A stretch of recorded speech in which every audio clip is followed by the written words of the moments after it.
Alex Marvez of SiriusXM NFL Radio.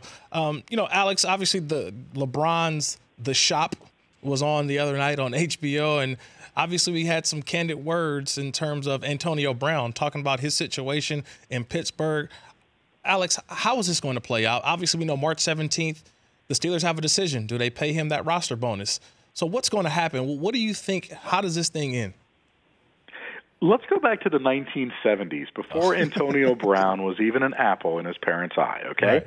And the Pittsburgh Steelers have been known to never blink when it comes to these types of situations. This is the team that traded Franco Harris over a contract dispute. Franco ended his career in Seattle. They butted heads with so many different people about pay, and they have never bent. Right? This is just how the Steelers are. So I go back, who's there? Art Rooney II running the team. He knows what his grandfather did. He knows how his dad handled all this. So now we get into this game of chicken with Antonio Brown, right? Because for the Pittsburgh Steelers, they control everything. This isn't like Le'Veon Bell in terms of, okay, if Le'Veon doesn't show up, all they can do is hope that he signs. In Antonio Brown's case, if he doesn't show up for training camp, they just start going after money. They start filing paperwork in court. And they say, listen, this guy, we paid him this money. He needs to show up because this is part of the rules of the collective bargaining agreement. But Antonio Brown, I think, is trying to make himself enough of a nuisance that, you know what, he may even in his mind be thinking, I don't want to be traded. I want to be released.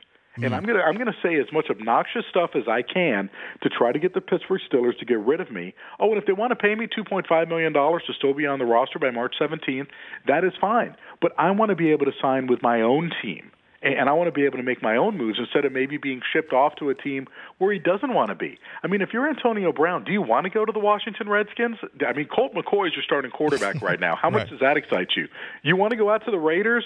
I mean, look, you want to have another losing season? You've never had one before, so it's not even another. I mean, think about that. So that's the thing. So you just, listen, every time Antonio Brown opens his mouth, it hurts his trade stock. But does it hurt Antonio Brown as far as the football player stock goes? I don't necessarily think it does. I just think he's trying to get his way out of Pittsburgh and scorching as much earth as he can so that the Steelers, if they want to take a subpar deal, listen, he burns them on the way out.